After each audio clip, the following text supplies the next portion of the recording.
साथियों, दुनिया में एक बहुत ही महत्वपूर्ण घटना हुई है। अफगानिस्तान के जो उच्च पदस्थ नेता थे वो अफगानिस्तान से अधिकतर छोड़कर बाहर जा चुके हैं। साथियों, अफगानिस्तान में जो काफिर और मुशरिक थे उनके दिलों पे खौफ और दहशत है। ऐसे सारे लोग अफगानिस्तान छोड़कर दूसरी जगह शरण ले रहे हैं, कुछ भारत में भी आए हैं।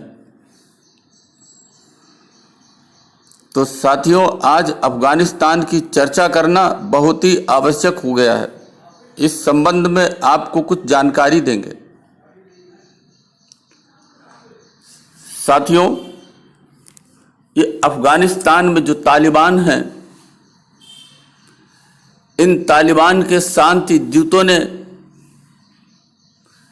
किया है दूसरी बार अफगानिस्तान पर फिर से कब्जा। अल्लाह अकबर बोलकर आगे बढ़े। ये शांति दूतों के लड़ाके और अल्लाह के बंदे। साथियों, इन अल्लाह के बंदों ने अमेरिका की काफिरों की फौजों को मार भगाया और अफगानिस्तान में शांति की स्थापना की है। अब विज्ञान और देश ये अफगानिस्तान तरक्की के रास्ते पर मक्का मदीना की तरह आगे बढ़ेगा और आशा ही नहीं, पूरा विश्वास है कि दुनिया का विश्व गुरु बनेगा। साथियों, हमारी प्रार्थना है कि तालिबान को बदनाम ना करें, क्योंकि इस्लाम एक शांतिप्रिय व भाईचारे का मजहब है और ये तालिबानी लड़ाके अल्लाह अकबर का नाम लेकर ही आगे बढ़ते हैं। कुरान की सत्ता स्थापित करते हैं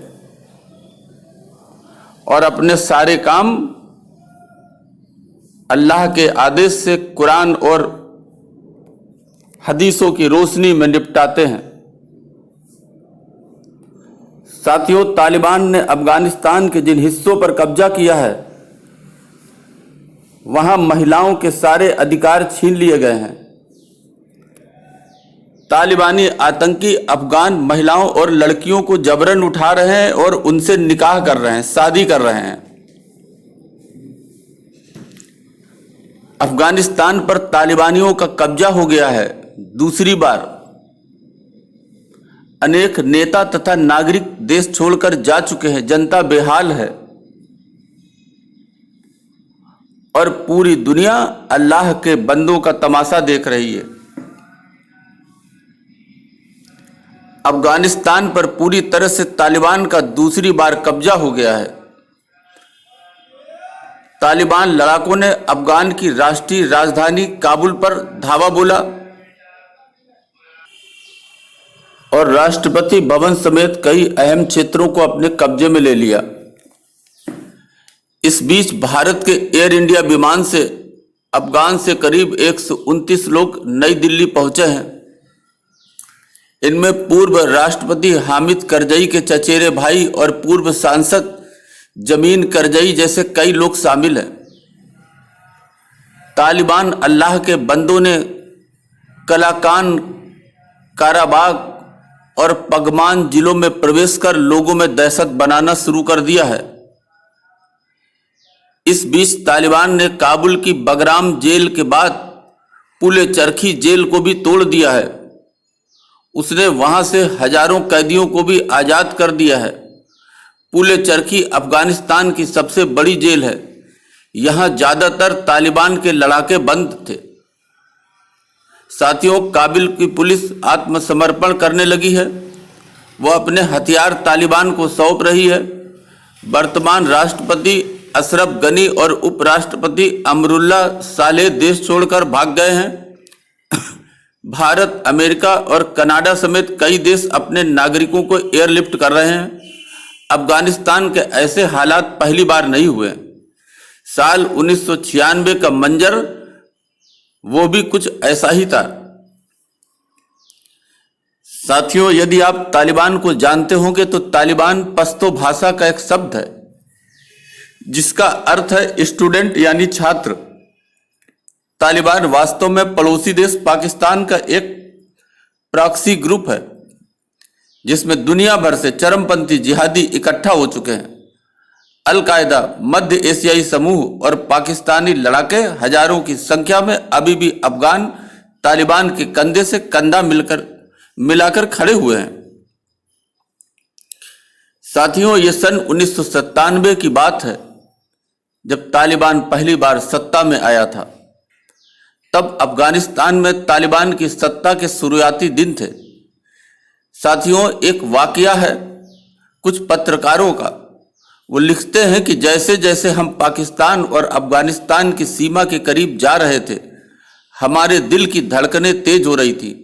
जबान पर वो सब दुआएं थी जो बचपन से अब तक याद की थी।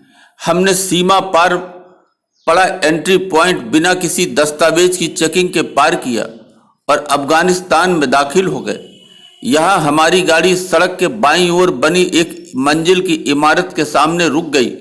उसके बाद एक लंबी दाढ़ी वाला काली पगड़ी पहने तालिबान शासन का सीमाई कमांडर हमारी गाड़ी की तरफ आया और उसने गाड़ी के अंदर झांका। उसने हमसे नमाज और दाढ़ी के बारे में पूछा और कहा कि नमाज पढ़ा करें और दाढ़ी रखना भी जरूरी है। अपने साथी को हमारी गाड़ी में सवार करके हमें आगे जाने के लिए विदा कर दिया। यह साथियों 1997 का वाकया एक पत्रकार ने बयां किया जो पहली बार जब तालिबान ने अफगानिस्तान पर कब्जा किया था। ये उस समय की बात है और उस पत्रकार ने लिखा कि महिलाओं की शिक्षा और समाज में उनकी स्वतंत्र आवाजाही पर पाबंदी, महिलाओं को हिजाब की पाबंदी, पुरुषों को दाढ़ी रखने, नमाज पढ़ने का आदेश, कई खेलों पर पाबंदी और खास तौर पर महिलाओं को सरेआम इस्लामी सजाएं देने जैसी नीतियां लागू हुई थी। बाद के दिनों में जब महिलाओं को भरे बाजार में पत्थरों से मारने और नेकर पहनने पर, फुटबॉल टीम का सिर मूंडने, संगीत और शोबिस से संबंध रखने वाले लोगों को सजाएं देने की भी खबरें मिली थी। साथियों, तालिबान को एक आंदोलन के तौर पर माना गया जिसकी सदस्यता पाकिस्तान और अफगानिस्तान के मदरसों में पढ़ने वाले छात्रों को मिलती थी।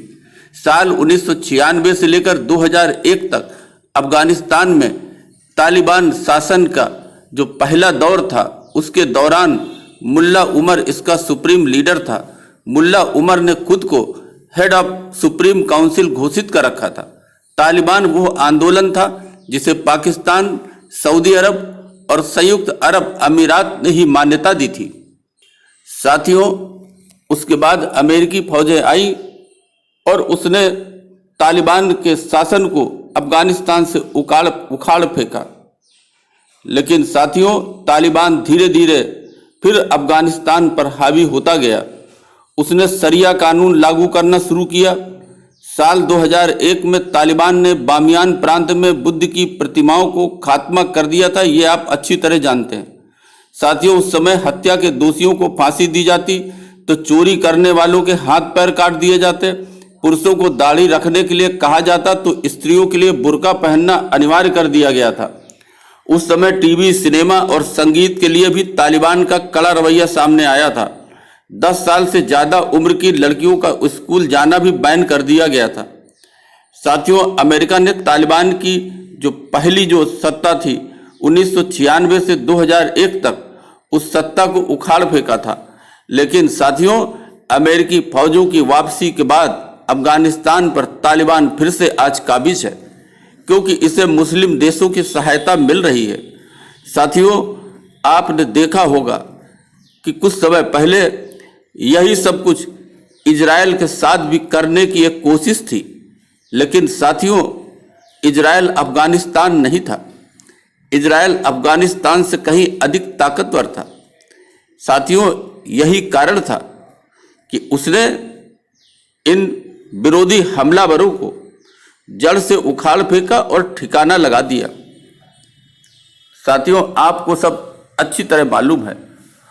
और साथियों, जब इजराइल ने ये सब कुछ किया तो आपने देखा होगा कि यही मुस्लिम देश जो तालिबान को पीछे से समर्थन देते रहे हैं, उस समय ये इजराइल का विरोध कर रहे थे, जो कि अपना बचाव कर रहा था। साथियों, ऐसा लगता है कि पूरी दुनिया आज दो धड़ों में बंट चुकी है। एक तरफ अल्लाह के बंदे हैं जिनके एक हाथ में कुरान और हदीसें, तो दूसरे हाथ में घातक हथियार हैं। तो साथियों, दूसरी तरफ काफिर और मुशरिकों की वो तादाद है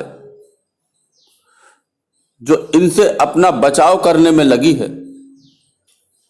साथियों, ये दो विचारधाराएं आज पूरी दुनिया में अशांति का कारण बनी है।